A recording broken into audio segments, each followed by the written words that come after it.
everyone, and good evening, good afternoon, good morning, wherever you are in the world. And welcome to this broadcast of the Prism 4 School of Business. I am Salome Chung. I'm a business strategist and the CEO of Prism 4 Enterprises. If you are new and you're just tuning in to this broadcast, whether you're listening or watching, welcome. Thank you for your support. Please don't hesitate to share your comments, your questions, because that's how I know how we're doing, what else we can do to educate you and to address issues you have as a business owner or a prospective business owner. Please also subscribe if you're watching us on YouTube. Send us your questions, as I said, and your comments. Share, you know how it goes. Like, share, and subscribe. Thank you for your support.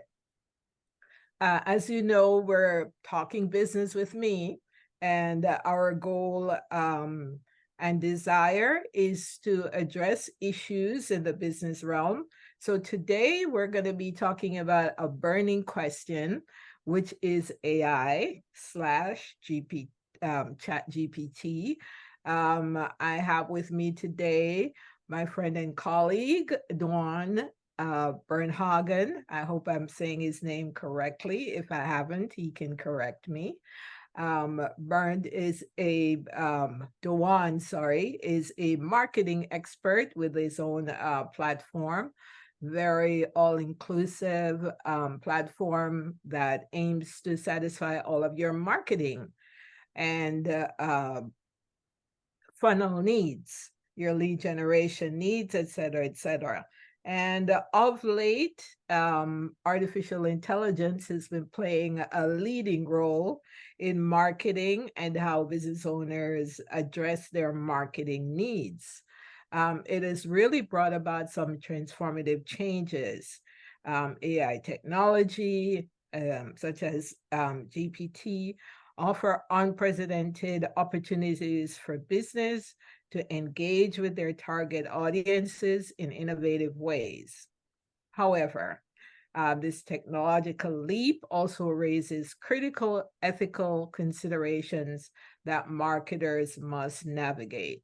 To shed light on this intersection of AI and ethical marketing, we explore a few questions with Dwan and hope to get some really insightful answers from him as we navigate the conversation. Welcome, Dwan, to the broadcast. Thank you for being with us. Please share some more about you if I have not quite covered what your expertise in the marketing space is. Thanks, Salome. Appreciate being here. So yeah, my name's Dwan, and I've been in sales and marketing for really close to 18 years now, in some shape or form. In the last, say, 13 years, I've been focused mostly around the digital marketing arena, working with website design, development, online marketing techniques, including social media and pay-per-click and SEO related. Now, one of the things that we've found in the last 12 months is just the increase in AI. It's just been phenomenal. And in our industry, it's made our job a lot easier, but it's also opened the door for a lot of questions and concerns. Mm-hmm. So there is a lot of consideration to be had, especially around the ethical side, like we've been discussing there in your intro, Salome. So I'm looking forward to getting into this. Yes, some of these issues go into different areas of business and marketing.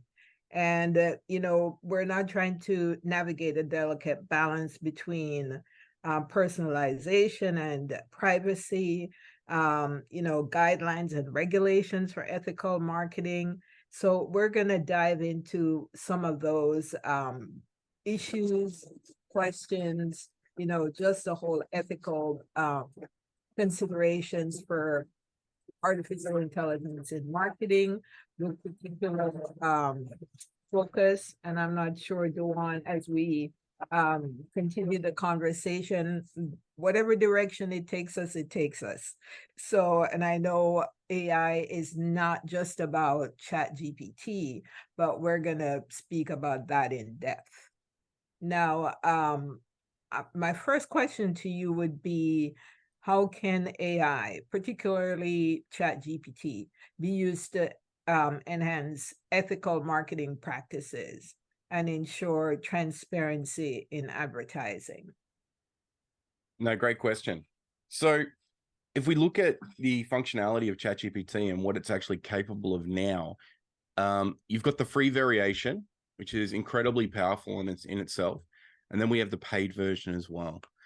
Now, I was watching some information just a couple of days ago on the paid version and was blown away with the capabilities of some of the new functions. So one of the examples that was done was in SEO marketing, we need to do keyword research. So one of the examples that was given in this video that I was watching, and I put into practice since, and I was really impressed, was where he was able to take 19,000 keywords from Google Keyword Research, upload that as a CSV file into the ChatGPT window, and then go through and have it, with some very nicely written prompts, of course, go through and analyze all of those keywords for user intent or for search intent. Now, the particular example was able to have it remove anything that was unrelevant to the main topic and narrowed it down to about 1,200 within minutes. And then was able to export that in CSV, put it back into a Google Sheet, review that information, see what was actually there still, and then make further decisions to go back and refine that even further.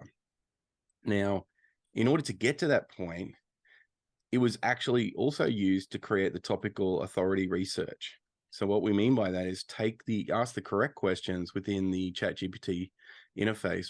And this was done just in the free version, where you could ask what are commonly asked questions related to that particular keyword, or what are keywords that could be related that you may not have considered at this point to that particular keyword. Now, we're just touching the one tiny aspect, but what we just described there is typically hours, if not days of work to go through and analyze that correctly and accurately. And it can be done in a matter of an hour. So we're talking about massive time savings here. On top of that, one of the huge tasks which is put forward for a lot of online marketers now, or digital marketers, is around content writing. Now, one of the big topics that everyone's talking about is content writing. Content is king when it comes to online marketing, whether it's on page or off page. We need to create lots of content, typically in the form of articles or long form articles. And these articles should be around about the 1,500 to 2,500 words per article on topic, covering the keyword research that we need, and also talking about the particular topics that we want to discuss on our website to keep it relevant. Now, in order to do this, previously you would sit down and you'd work out what you want to write about, the topics you want to talk about, then you'd write your article.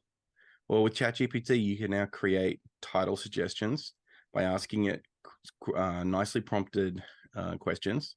You can also come along and ask it how to create the introduction to your article. And from those two pieces of information, you can create your outline and then generate all the content for your outline. And of course, if you're on the wrong track, it's like having a conversation with an assistant. You can just ask the question and have it readjust and pivot to suit what you want. So again, another huge time saving. Yeah, so you're pretty much saying, in order to, the ethical side of it really comes down to the user, so to speak. Absolutely, 100%. And how they are utilizing it, because the technology is there for everyone. And as someone who has used ChatGPT, I can say Transformative is an understatement as to what it can do and is capable of doing, but I can see where it can be misused. If someone is really that's their goal is to really intentionally misuse it. So I guess further down the road we might be needing greater oversight, whether it's governmental or maybe some special committee or something that would provide some oversight. And that's something for people such as ourselves, I guess, need to look into, because, of course, most of us can't police ourselves or aren't willing to police ourselves. So yeah, I would say some oversight is definitely needed, but by and large, it's really about self-regulation and really just policing ourselves. Can I add to that too, Sure. Salome? So one thing I think which needs to be considered in this particular topic of ethical use is if you are a business owner or you are a marketer and you are choosing to use it, or you have someone in your team using an AI technology, is that it's just a tool. It's not to get confused with actually being the be all end all solution.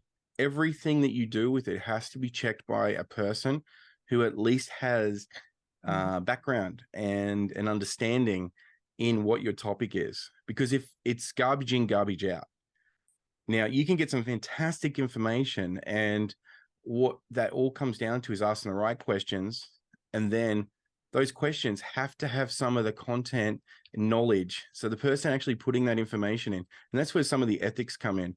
If I was to go and create a fake news process where I could create 1,000 articles very, very quickly using AI on fake news and then put them out into the world, and suddenly I could have a fake news spread very, very quickly. And that'd be a very unethical use of the platform and the functionality. Alternatively, I can go and write myself some very factual content and put it out there to really educate people and to have them go down the right path and find that information relevant and useful. And this is again where if you put in some information, it doesn't guarantee that you're going to get the actual factual information. So be prepared to do the research. Do the research, find out for yourself. And it's your ethical responsibility to be doing that research before you go putting that information out into the world. Yeah, and this is why I think it's not just those who are putting out the information, but those who are receiving the information, I think, have some responsibility for actually, is what I'm reading true? Because in the age of Yes. social media nowadays, AI is so, well, depending on what the information you're extracting, it can be really precise. It can. And it Later can sound. the, That's what right.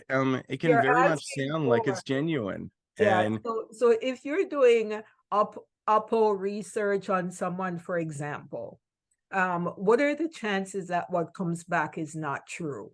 It's not. I think the probability is that it's going to be very minimal. What you're going to get back that's not a true representation. well, yeah, and it comes down to, I believe we're up to about sometime in 2021 now, where the data is actually being read. Now, one of the notes that I saw was compared to Google search database for when you do your Google searching, 0.57% of compared to Google has been read and used as a learning portion of data set for ChatGPT. So we're talking less than 1% of the Google search function is currently available. Now, does that mean that it's only 1% of the information in the world that's available? No, because let's face it, there's a lot of junk on Google that's been indexed that you don't really want to see, or it's not relevant, or it's not valid or true anyway. But I think what it comes down to is anything prior to 2021 is probably going to be fairly accurate. But if it's past, if it's something that's been since then that you're trying to search, like let's say you're trying to find out what the specifications on a Samsung latest model cell phone is, it's not going to know that information.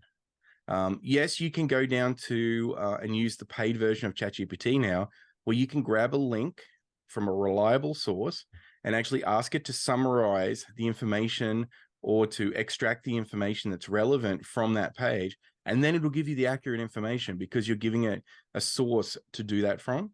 But it's like anything. If you don't have the correct source, if you're pulling it from the wrong information, if you're doing a research paper, I would definitely recommend it asking you to where the citations came from, where the information came from. So you could go back and research that. Even if you were just to get the information from the research paper and then asked it to, outlining the topics or summarize it to the point where you could at least read that as a quick overview, just to make sure it's on track and it's suitable.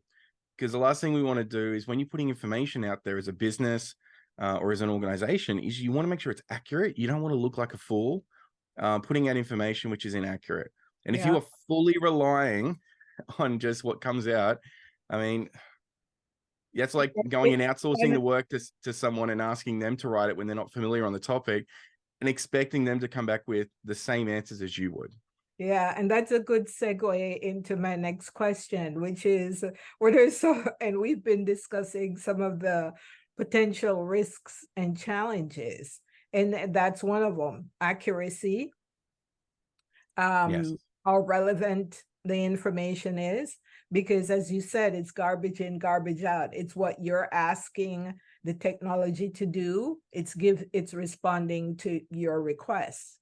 So you can't, as a marketer, in my view, be completely dependent on what you're getting back.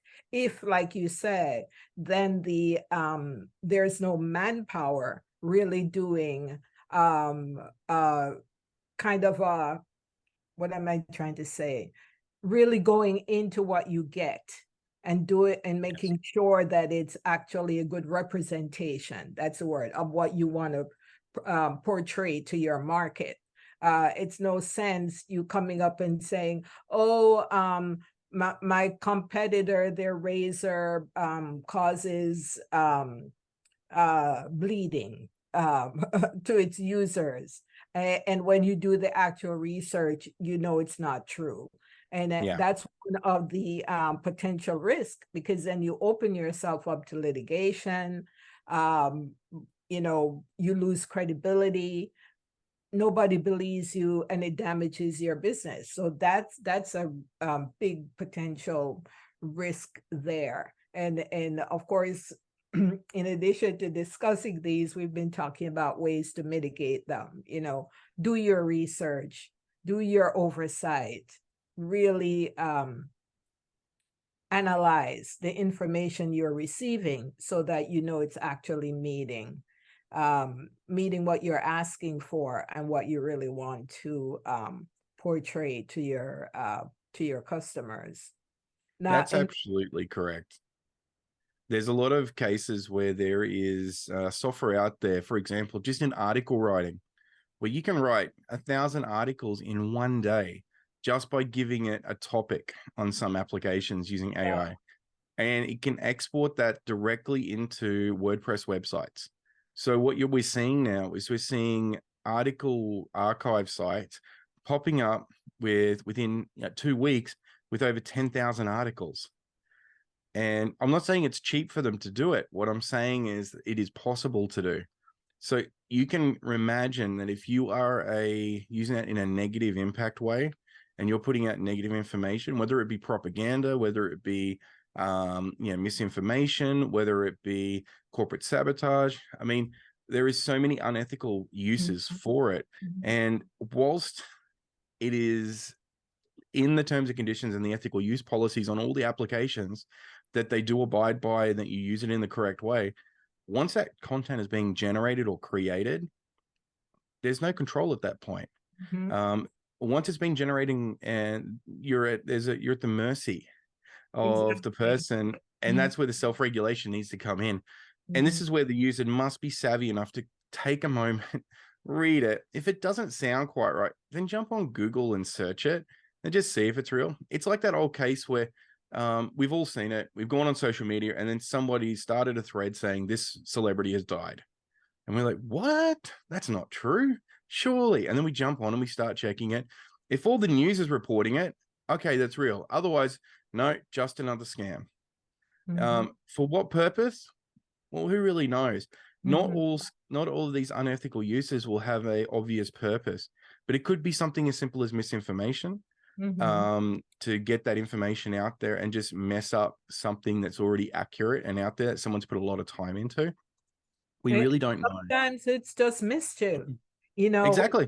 because in the age of social media where you have so much information like out there, celebrities, once that information gets into the ether about someone that's not true, and then you as someone is trying to, let's say you're doing a paper and you're wanting to do some research on a particular celebrity or group of celebrities, and this information you get back is just simply not true. And Yes. this is where I think business owners in general, and especially businesses with a more of a more clout, so to speak, the corporate giants, you don't know when you can be the victim of something like this. So it behooves everyone in business to really say, "Hey, guys, we really need to be more ethical in our sourcing, the information we put out there, the information we receive, so that this doesn't completely go off the rails." And then the excellence and efficacy of the technology is just kind of wasted. Yes. Absolutely. It's a very powerful tool when used in the correct way. But again, it is a tool. So it can be used for good and bad. It can be used by good people and bad people. And like you said, people are just wanting to cause mischief. Mm. And we've all had that moment where we've looked at the information that's come out in mainstream media, mainstream news. And we're like, that's not accurate. That seems very biased. It can be the very, very much the same.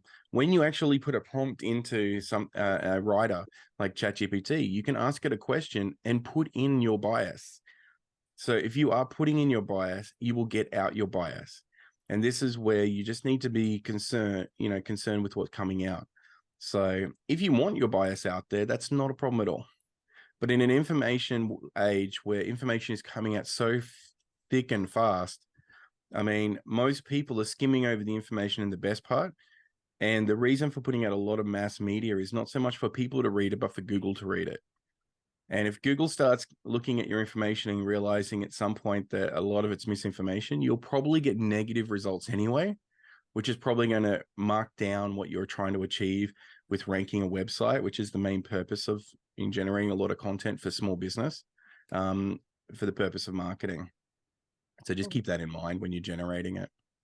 Um, we've been talking about self-regulation, Duan, and you know, more oversight.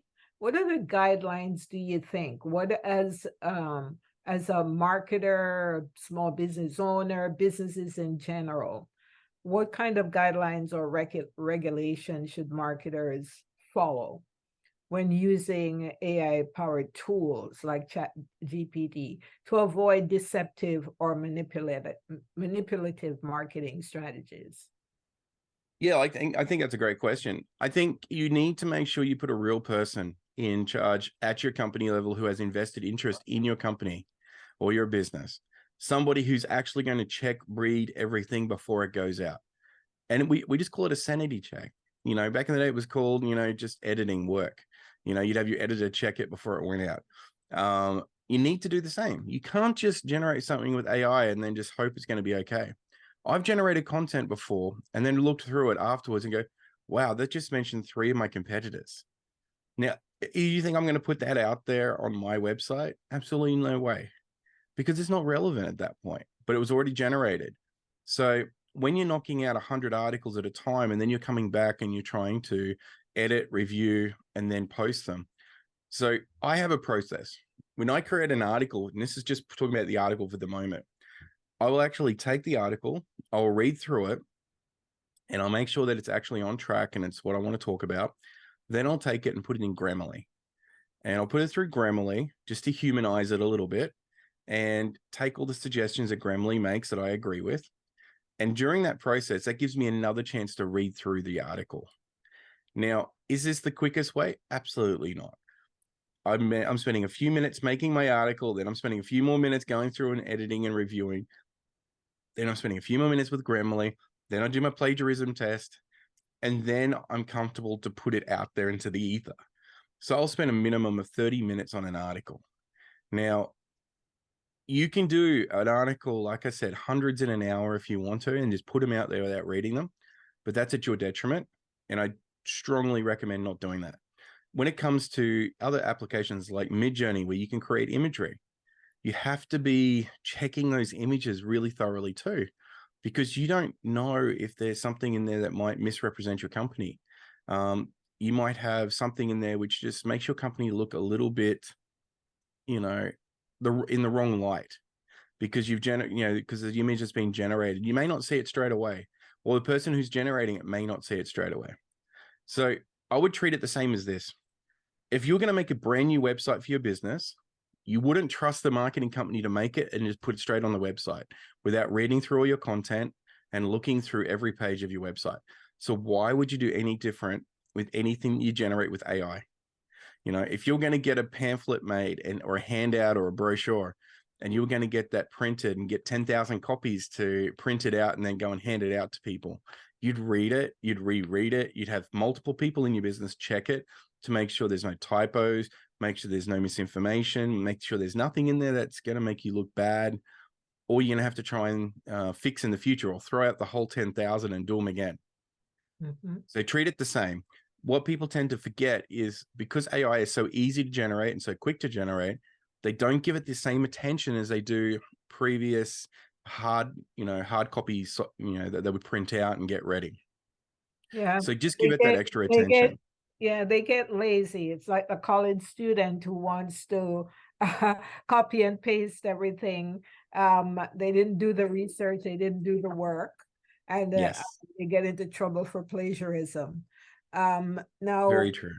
it's this whole AI thing. Um, a lot of people are sounding the alarm about what it can do, um, and it's the possibilities. But that's, in my view, that's just technological advancement.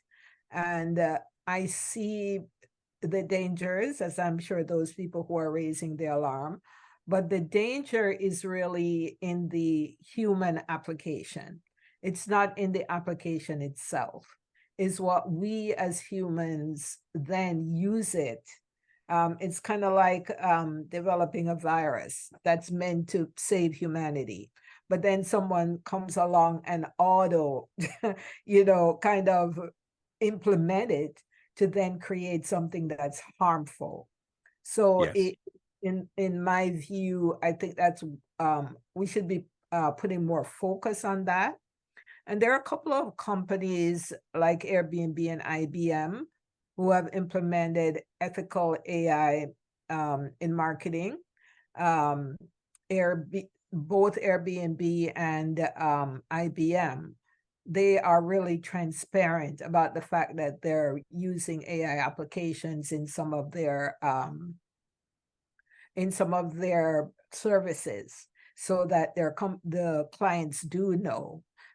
So lessons to learn from these companies include a commitment to ethical principles, transparency in AI use, and continuous monitoring, which is what we've been discussing, monitoring and improvement of AI systems to ensure they align with ethical marketing practices.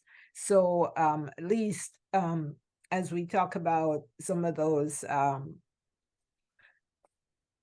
big companies, giants, are really seeing the potential dangers and are doing something to mitigate what can become a runaway train in a negative way. um, you know, Totally. for myself as a writer,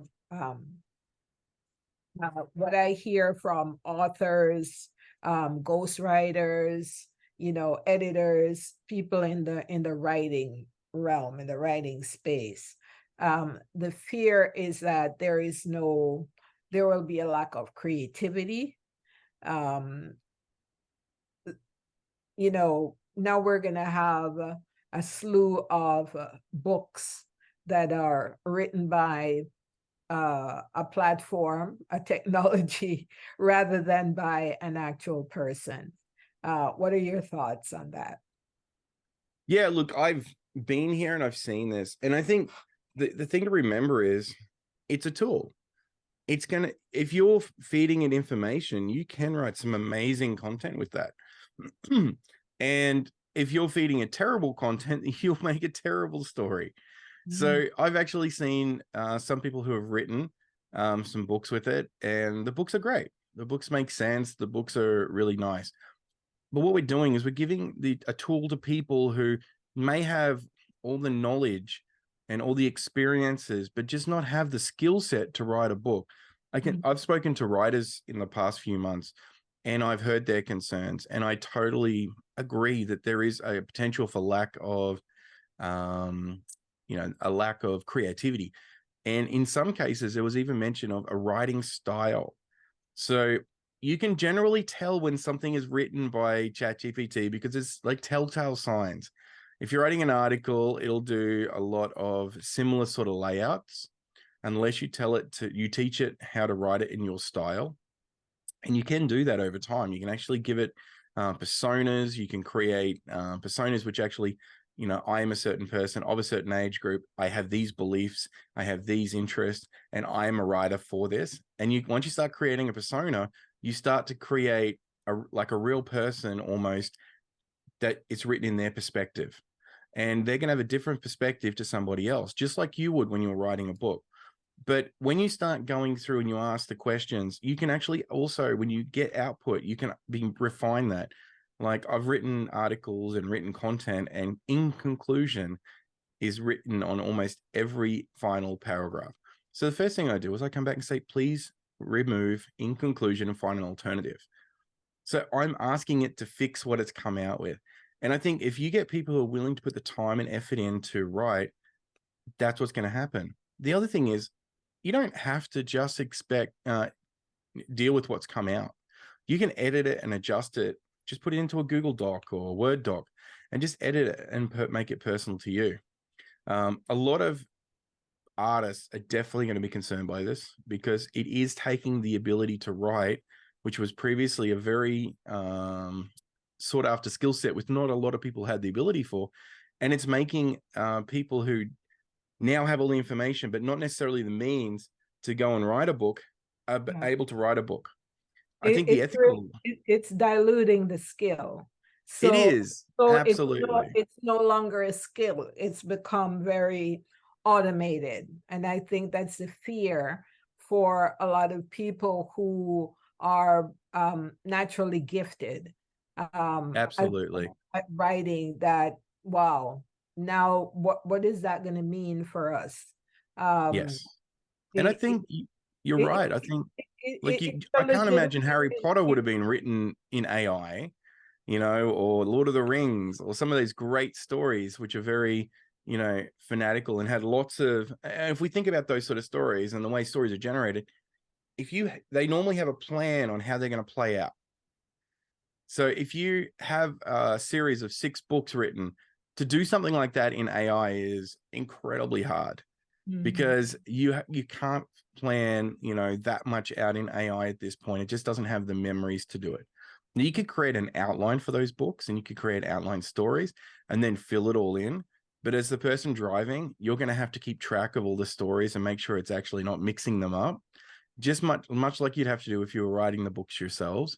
But you're right. When it comes down to the creativity, I can see why a lot of copywriters are concerned. I can see what a lot of authors are concerned, especially when it comes to nonfiction. Nonfiction, AI is fantastic at writing that now.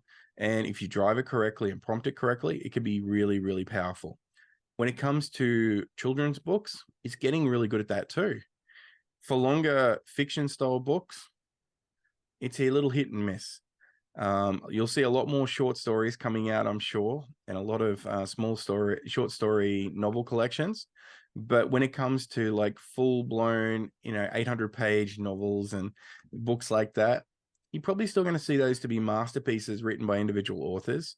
And I think as long as, and I think this is where it comes in, if you are an author or and you are actually using AI to help you write these books, just be honest about it. Tell people that, this was an AI assisted production. I used AI And to help me write this. that's where in my research, that's what Airbnb and IBM are promoting. They're telling Yes, you these capabilities and services are AI enabled or AI assisted, so that the customers know what they're getting. But absolutely. when you're for example, if AI is helping an author write a text, that is going to be used in universities, how accurate is this information going to be? There's going to, the landscape, I think, needs to be reorganized to address the AI issue, especially when it comes to information, which is what most of AI is. It's information driven, It is. because it's scary to me that, as a college text, as a high school text, as you said, the nonfiction part of it, how accurate is this information going to be?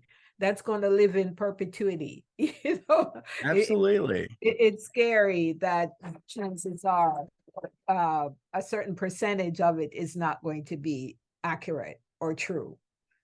Imagine as a small business owner, if you were to be genuinely telling people that most of my articles on my website are actually written, or at least we use AI to assist us in writing these articles.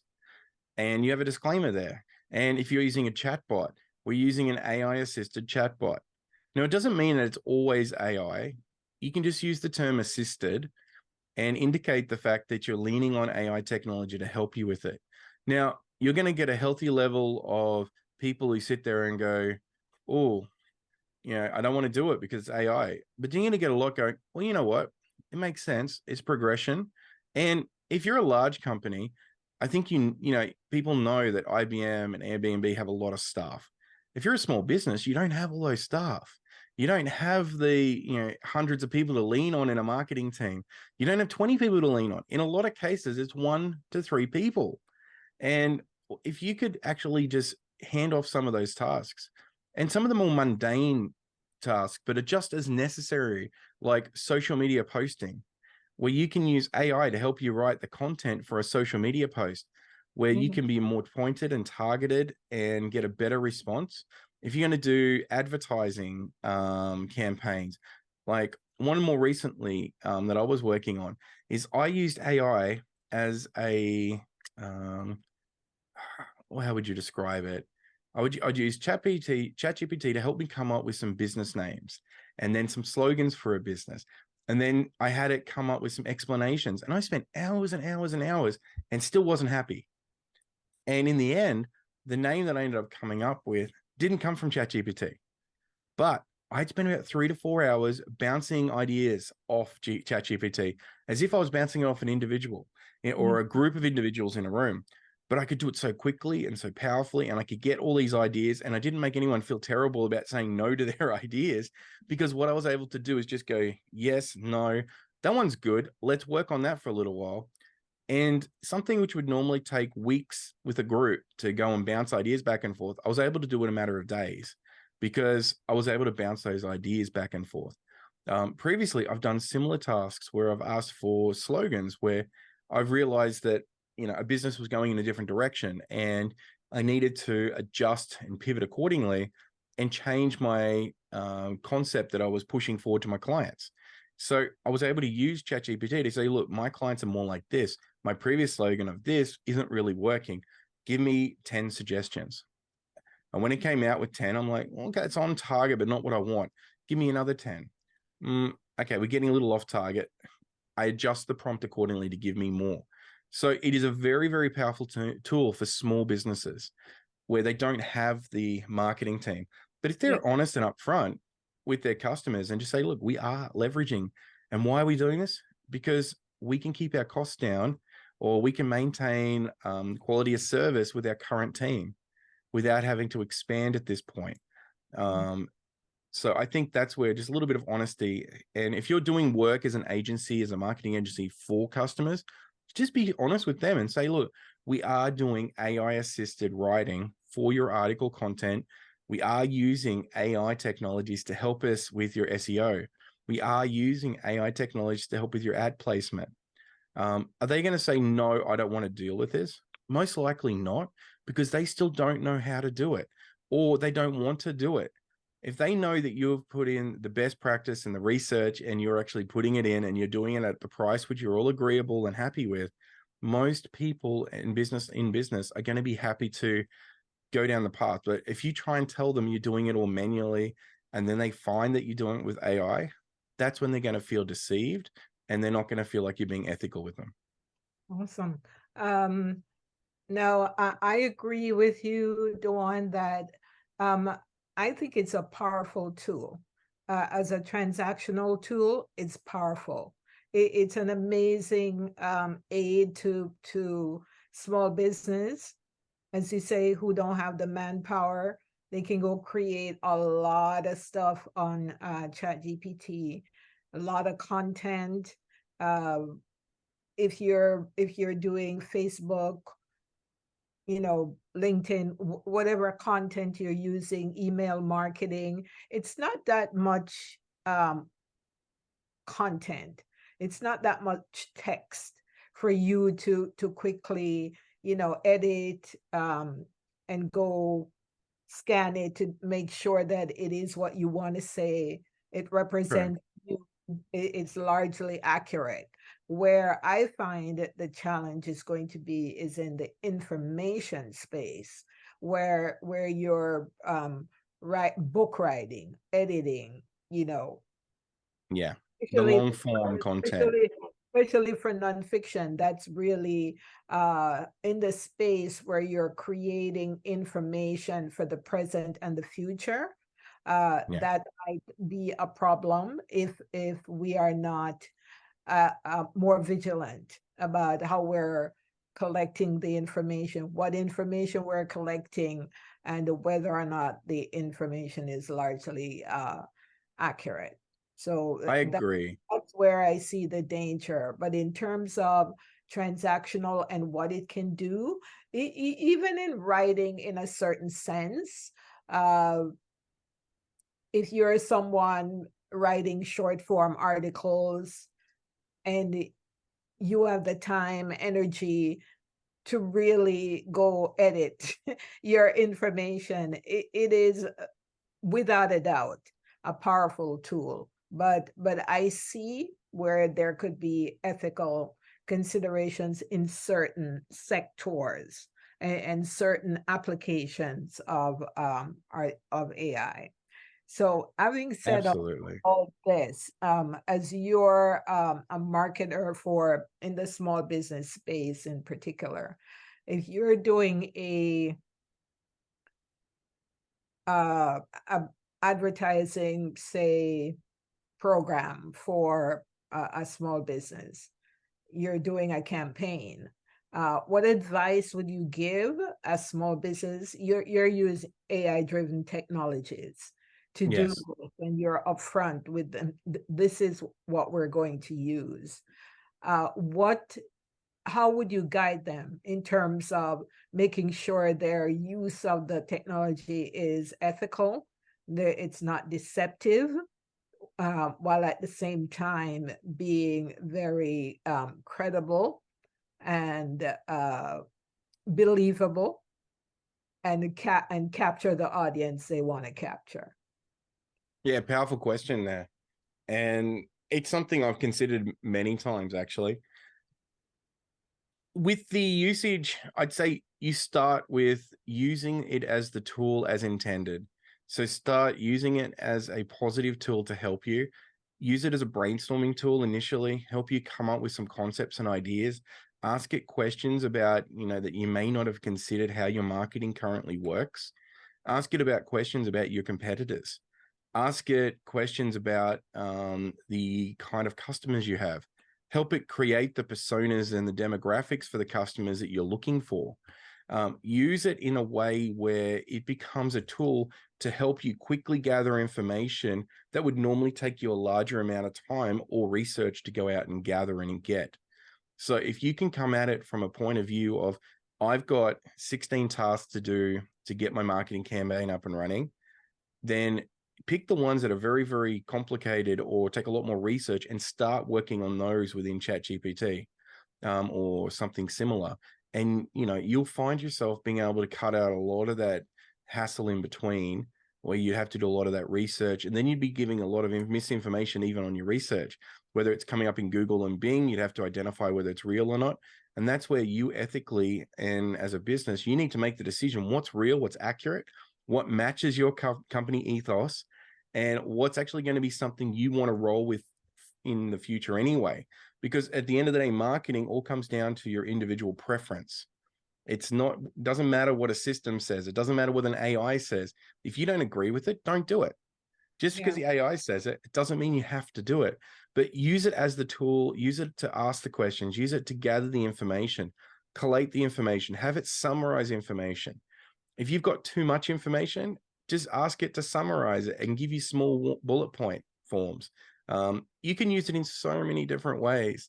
And this is where it just comes down to just being efficient in your use with it and keep that full oversight from your team, because it's going to be your team's oversight which really makes the difference. And that's going to be the differentiator for you.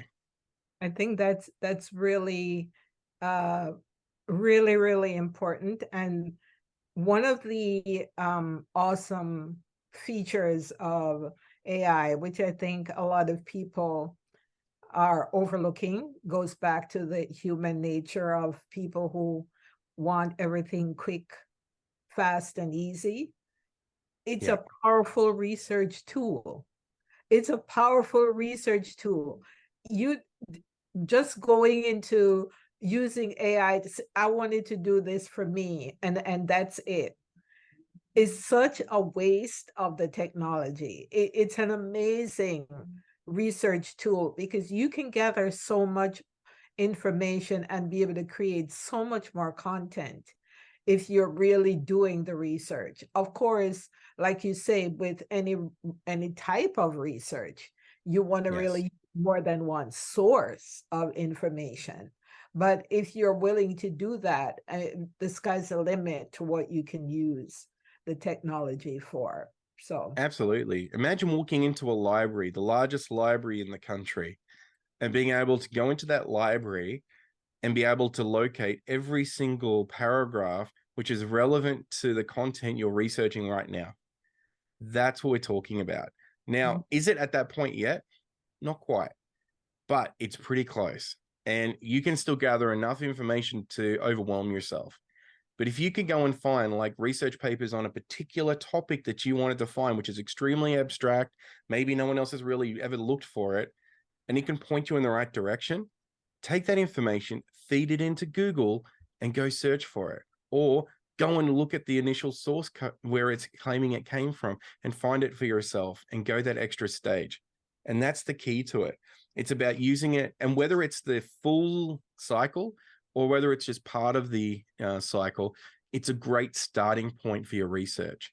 And as a small business owner, like instead of palming something off to your team, you could go and ask a quick question and then generate a task based on the question that you've just asked. So as an example, if you're looking for a new CRM system, you can ask it, what should I be looking for with a new CRM system?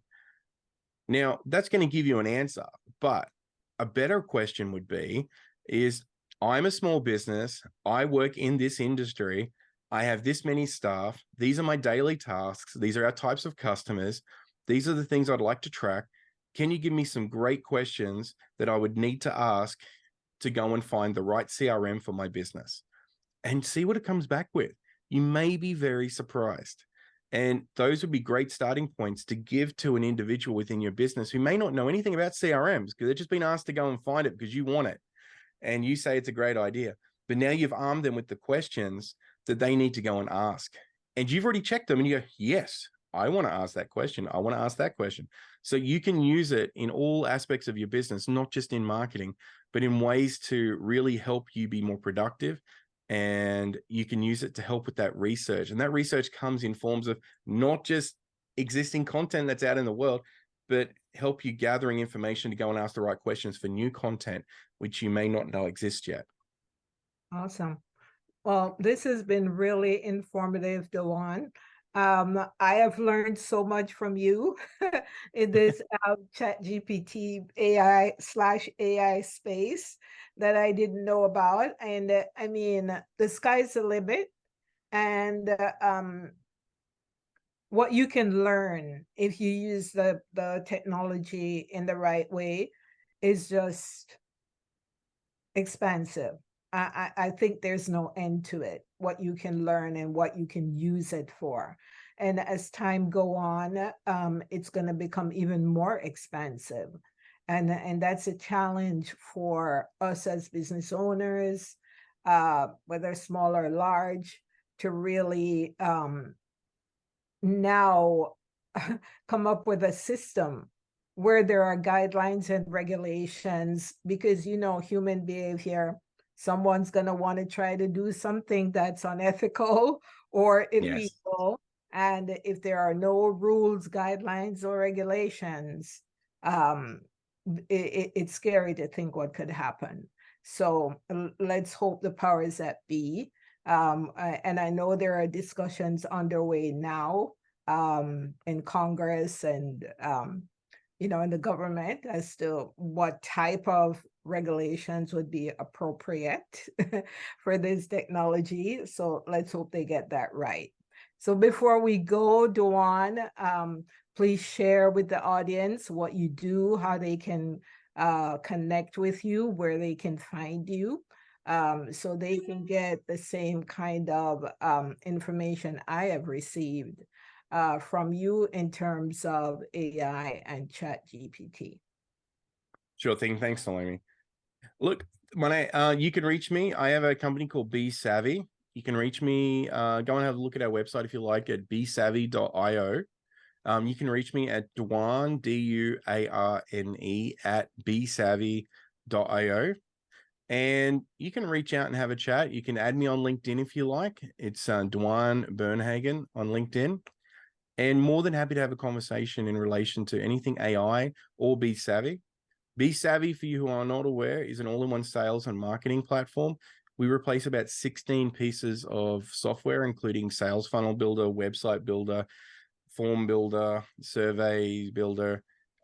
We have a full functioning CRM, automation process, email out, SMS out. It does a whole bunch of stuff. And if it's something you're interested in taking a look at, we do offer a 14-day free trial. And this price is very, very affordable. So take a look at our website and check that out if that's something you're interested in, or reach out to me if you want to have a chat. Thank All you. right, awesome. And from that, from Dewan, I want to say once again, thank you so much, Dewan, for the time, for being here, for sharing your expertise as far as AI and ChatGPT is concerned. Thank you to the audience for listening in, for watching. Like, comment, and subscribe. You know what to do. Thank you so much, as I said again, for your support. And I hope to see you again next episode, same time, same place. You can usually find us on podcasts everywhere, Apple, etc., and on YouTube Monday afternoons every week. So until I see you again, Don't forget, as I said, to leave your comments. I look forward to seeing you. And until then, be well. Thanks for having me.